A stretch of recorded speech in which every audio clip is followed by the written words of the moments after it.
Quando um wrestler está em alta, seja qual for a empresa, ele sempre ganha uma fanbase.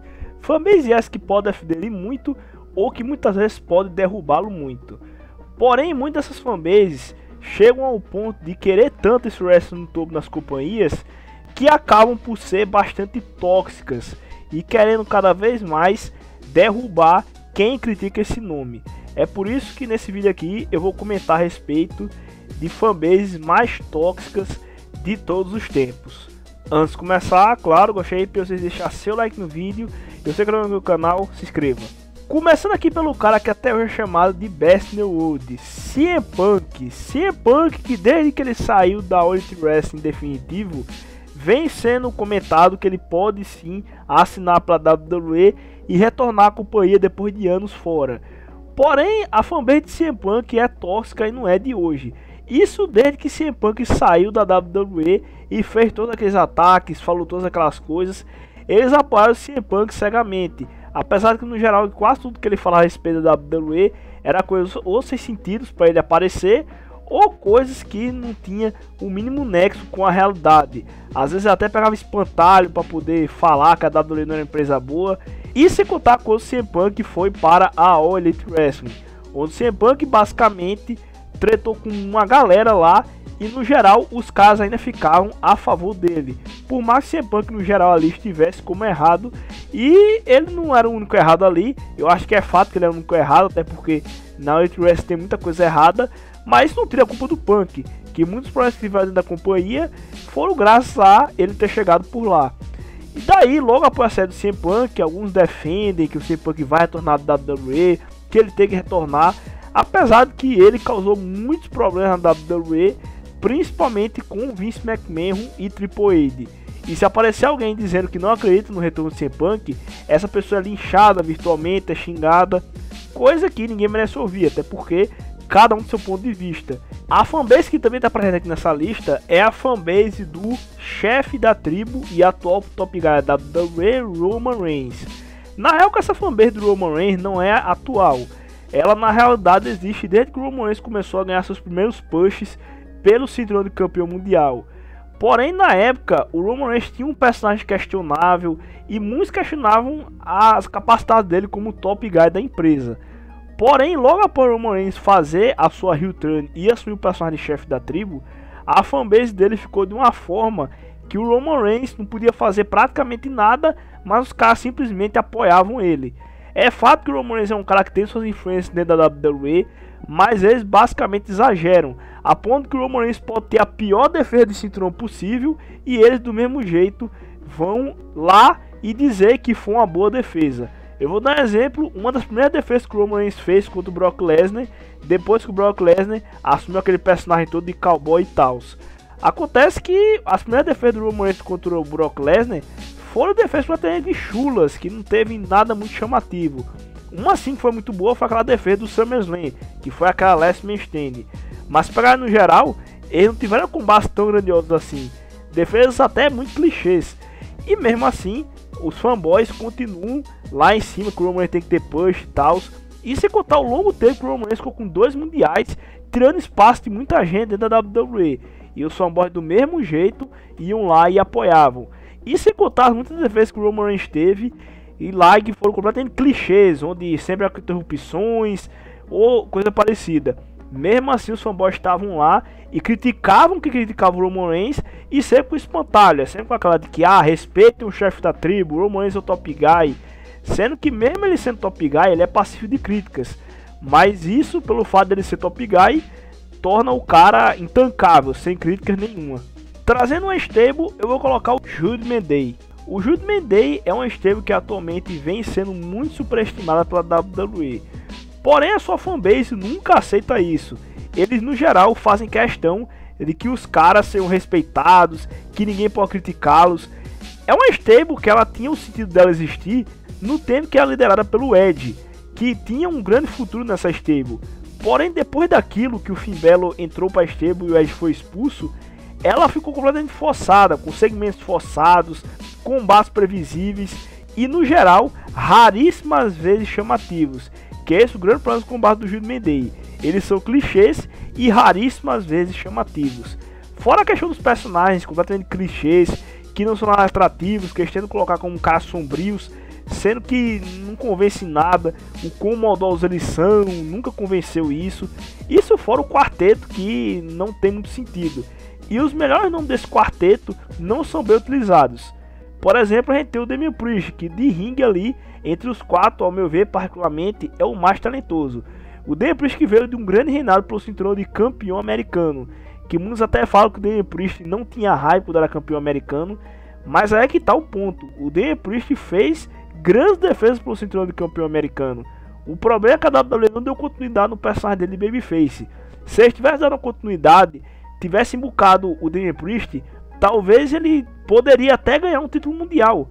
E é até ponto que muitos levantam, eu levantei inclusive isso, que quando o Damian Priest ganhou a maleta do Money in the Bank, eu falei que o Damian Priest, ele deveria ter ganhado aquela maleta quando ele tá com o Babyface, porque a WWE teria tido um tempo de construir ele para ele poder ganhar a maleta. Não como o Rio que ele tá agora, porque se você pegar ali o quarteto, o Damian Priest é o nome menos relevante.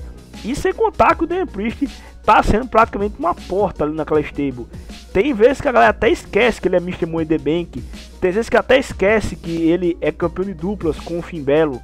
E sem contar também rios como o do Dano, que faz parte da stable, que basicamente se resume a ele tentar fazer uma promo e o público vai ficar vaiando ele.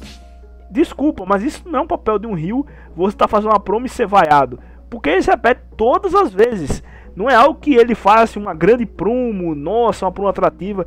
Não é que nem, por exemplo, o Logan Paul. O Logan Paul é um grande heel, ele faz promos atrativas, ele consegue realmente irritar o público.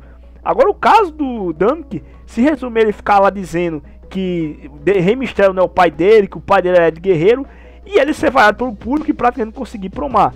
Basicamente se resume a isso o personagem dele. É isso que torna o Judgment Day uma das piores stables que a WWE já deu push e com uma das fanbases mais tóxicas de todos os tempos. Até porque a fanbase do Judgment Day faz questão de que eles sejam respeitados, por mais que eles não façam por merecer.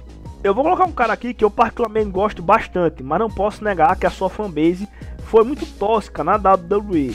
Estou falando de Daniel Bryan.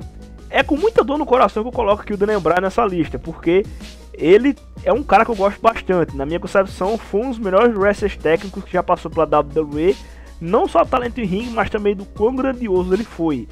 Porém, não posso negar que na WWE, a fanbase de Daniel Bryan chegou ao ponto de ser bastante tóxica. O Daniel Bryan teve uma grande construção na WWE até a caminhada dele para a WrestleMania. Após aquilo, passou a se tornar algo chato, porque a fanbase do Daniel Bryan queria ter só ele como cara ali a ganhar as coisas, a ganhar Royal Rumble, a ser campeão mundial, só queria ele. E quando era outro cara, eles hateavam bastante. Eu vou dar um exemplo aquele Royal Rumble lá que o Daniel Bryan foi eliminado em poucos minutos, no caso pelo Bray Wyatt. Quase todos que entravam pós Daniel Bryan ser eliminado, basicamente o público vaiava e vaiava e vaiava. Os únicos naquele Royal Rumble que não foram vaiados foram justamente Dean Ambrose e o Dolph Ziggler. Mas no geral todos eram vaiados. A WWE até tentou levantar a bola ali do cara que ganhou esse Royal Rumble, que no caso foi o Roman Reigns. Até tentar trazer o The Rock para levantar a bola dele ali um tempo, ali no final do combate, mas acabou não dando certo. O pessoal aplaudiu o The Rock e vaiava o Roman Reigns. Tá certo que o Roman Reigns foi um cara que na época era muito colocado goela abaixo e tal, mas muito do rei do Roman Reigns nessa época foi muito por conta das fanbases do Daniel Bryan, que só queria ver ele ganhando as coisas, ele fazendo as coisas. E tudo bem, o Daniel Bryan ele realmente, muitas vezes ali, ele ficava a disputar coisas relevantes e tal, mas o cara tinha sido main event de WrestleMania, tinha ganhado título mundial e tal. Então assim, ele já teve um momento dele de realmente ter push. Fora que mais adiante o Daniel Bryan chegou até a ganhar título intercontinental em WrestleMania e tal. Então eles estavam ali a ponto de só querer o Daniel Bryan ganhando as coisas, não queria mais ninguém. Se fosse outro cara, eles hateavam e colocavam o cara mais pra baixo possível. Agora sim eu vou falar de um cara com muito gosto colocando nessa lista. Tô falando da fanbase do American Nightmare Cody Rhodes. Essa daqui é fato que é nessa lista, né galera? O Cody Rhodes, desde que ele voltou pra WWE, eu nunca vi uma fanbase tão tóxica quanto essa do Cody Rhodes. Brincadeira, já vi outras, mas eu tô só tirando essa onda, porque assim, eu nunca vi uma fanbase que adora ver o cara só lá no topo. Ele não pode ganhar outra coisa, uma coisa que seja abaixo no título mundial e nada do tipo. Porque vamos lá, o Cody Rhodes retornou à WWE, eles direto queriam. Na real, que o retorno do Corozo para a WWE foi algo que agregou de certa forma, mas não tanto quanto eles falam. Eles falam como se o Cody Rhodes tivesse agregado a WWE, como por exemplo um Roman Reigns agregasse na audiência, sendo que isso não é verdade. Eles falam como se o Cody Rhodes fosse um cara que vendesse tanto quanto um John Cena, sendo que isso não é verdade. Os caras falam como se o Cody Rhodes ele fosse um cara de topo, como o John Cena, como o Roman Reigns, sendo que isso nunca foi verdade. O Cody Rhodes, na real, ele pode até ganhar um título mundial, mas depois que ele perde esse cinturão, ele ficará esquecido. O que o pessoal vai lembrar é da caminhada dele que ele teve lá, de 24 horas falar do pai dele e tal, porque realmente o pai dele teve uma carreira grandiosa no wrestling, mas é aí que tá o ponto. Eu acho completamente complicado uma fanbase querer que um cara ganhe um título mundial no main event de WrestleMania, simplesmente porque ele ganhou o Royal Rumble. Porque sim, o Coroa nessa disputa que ele teve com o Roman Reigns, essa primeira, né, que muitos estão falando que ele vai disputar próximo ano, o mundial no main event de WrestleMania de novo, porque basicamente o que aconteceu? O Cody Rhodes, ele chegou na WWE, enfrentou 3 vezes o Seth Rollins, ganhou as 3 vezes, tudo bem. Só que aí depois o Cody Rhodes sofreu uma lesão e ficou um tempão fora. Daí depois ele voltou, ganhou o Royal Rumble já, coisa que muitos não gostaram, mas ele ganhou. Isso porque na época já tinha nome bem mais hypado que ele, como por exemplo o Sami Zayn, que tá construindo a storyline do Bloodline e tal, mas nem vou entrar nesse ponto. Daí o Corozo foi, ganhou o Royal Rumble, chegou no WrestleMania, os caras queriam que ele ganhasse do Roman Reigns. E por quê?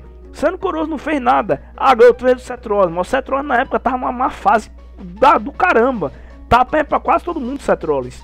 Então tinha pra que o Cody Rhodes ganhar do Roman Reigns especificamente agora. Ah, ganhou o Royal Rumble. Mas pra quê? Sendo que já tinha gente lá bem melhor ali do que o Cody Rhodes pra ir lá e ganhar do Roman Reigns. Por exemplo, o Gunther. Se o Gunther pegasse o título do Intercontinental e fosse enfrentar o Roman Reigns no Winner Takes All, eu tenho certeza, seria algo bem mais hypado do que o Cody Rhodes ganhando o Royal Rumble. Eu tenho certeza disso. Então é algo que começou a ficar completamente forçado e tal. Se fosse atualmente, o Corozo atualmente, que tem a construção, perdeu pro Roman Reigns lá na WrestleMania, aí agora vai disputar de novo, aí tudo bem. Mas eles queriam o Corozo campeão mundial desde que ele retornou pra WWE. Não foi algo que teve uma construção. Sendo que tipo assim, o que é que o Corozo fez tão relevante? Não Elite, o Corozo é chacota não Elite. Porque ele nunca fez ali um combate tão chamativo e tal, ganhou 12 títulos de TNT, mas considerado por muitos como um dos piores campeões de TNT, o Corozo é. Nem campeão mundial ele foi, não Elite, empresa que ele ajudou a fundar. Nem isso ele foi. A galera zoou ele até hoje por isso, diga-se passagem. Então assim, por motivos como esse que torna, ao meu ver, a fanbase do Corozo como uma das mais tóxicas de todos os tempos. Também nessa lista eu vou colocar o nosso querido Jon Moxley, ou Dean Ambrose, como vocês preferem. Mas do jeito que eu falo aí do Jon Moxley, eu tô falando dele nos tempos que ele tava na WWE. Dos 3 membros do Shield, vamos combinar que o Dean Ambrose é o mais fraco dos 3, isso aí é fato. O Dean Ambrose na WWE no geral, ele não conseguiu fazer um reinado chamativo. Isso porque ele ganhou muita coisa na WWE. Praticamente a única coisa que ele não ganhou na WWE foi o Royal Rumble. E olha lá, que eu não duvido no futuro de Jon Moxley voltar pra WWE e ganhar o Royal Rumble, isso eu não duvido. Mas é um cara que no geral, se você pegar e analisar bem, ele não fez nada tão relevante na WWE. Reinado de títulos. O mais chamativozinho dele ali foi o título de tags que ele ganhou. E muito por conta do Seth Rollins, que estava em alta em combates chamativos na época que ele ganhou esse título de duplas. E sem contar quando o Dean Ambrose fez o cash-in pelo Money in the Bank. Foi considerado por muitos como um dos piores cash-in da história. Porque na época foi algo muito previsível. Ele ficou dizendo, se eu ganhar a maleta, eu vou lá fazer o cash-in. E ele falou isso direto. Chegou no PPV, ele fez exatamente o que ele disse. Então foi algo muito previsível. Foi considerado por muitos até um dos cash-in mais previsíveis de todos os tempos. Há quem diga que até foi o mais previsível, porque foi algo muito na cara mesmo. Isso porque o cash-in foi de sucesso. E sem contar que, como campeão mundial, o Dean Ambrose foi considerado um dos piores, porque o personagem dele não se adequou nada, não se tornou um personagem sério para ser campeão mundial. Não é à toa que depois que ele perdeu o cinturão, a WWE meio que deixou ele de escanteio para ele chegar no main event de novo.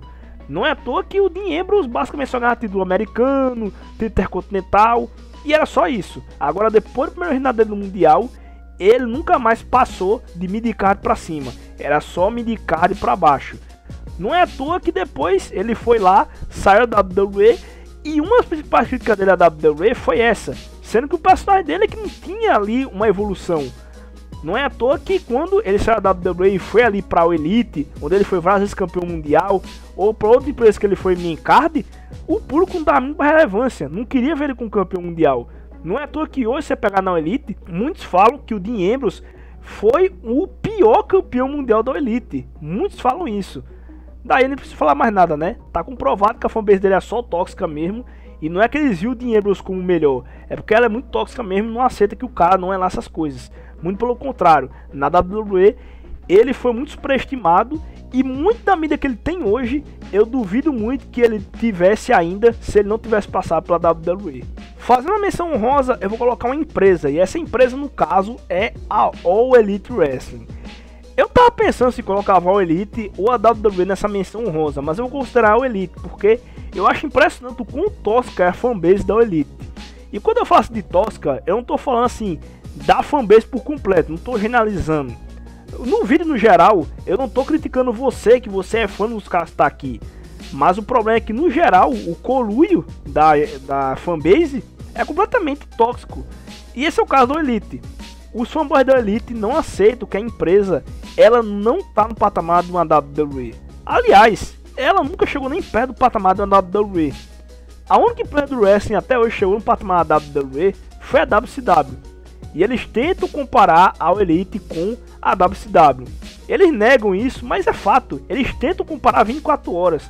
Pegam os storylines que são na WCW, usam. Pegam caras que eram da WCW, usam nas mesmas funções que na WCW. Então não adianta, eles tentam comparar 24 horas. Mas é que tá. A WCW realmente deu trabalho para a WWE. A Elite nunca deu. Muito pelo contrário, a WWE trata a Elite como se fosse uma chacota. Até hoje fazem isso. Não é à toa que, por exemplo, se a WWE falar qualquer coisinha, o Tony Khan vai no Twitter dele, faz os tweets, descendo pau, tentando responder, tentando, né? Porque ele nunca conseguiu. E é um ponto que eu sempre falei onde eu vou sobre a Elite. A Elite é uma empresa que ela tem potencial, mas o grande problema dessa empresa é o Tony Khan. E isso torna a empresa tóxica. E eu digo por quê? Porque o Tony Khan acaba passando a toxicidade dele para a própria fanbase da Elite, né? Então, quando isso acontece, acaba fazendo com que a Elite não seja uma empresa muito bem assistida, podemos dizer assim. Não é tão se pegarem aí bem, o Edge, que recentemente aí veio para a Elite, ele basicamente não teve nada de influência. A WWE está sendo mais assistida e um dos pontos aí que muitos podem dizer, o marketing da WWE é melhor. Pois bem, mas um dos pontos aí bem engraçados é que a WWE com o seu NXT, com o Dominic Mysterio, conseguiu mais audiência do que a Elite com Edge. O NXT, quando trouxe lá seus nomes mesmo, que muitos criticavam, dizendo, não, a WWE apelou, mas não é competição, eles não queriam competição e audiência, e daí quando trouxeram, os caras simplesmente não aguentaram a pressão. Então esse é o meu ponto. A Elite tem uma fanbase muito tóxica, e muitas toxicidades vêm justamente do dono da Elite, que é o Tony Khan, e que eu já falei e volto a falar. A Elite só tem progresso por culpa do Tony Khan. Se o Tony Khan tivesse no comando, se tivesse, por exemplo, um Daniel Bryan, que muita gente já falaram que o Daniel Bryan aí poderia um dia assumir o comando da Elite, se fosse o Daniel Bryan, a Elite teria muito mais progresso que com o Tony Khan.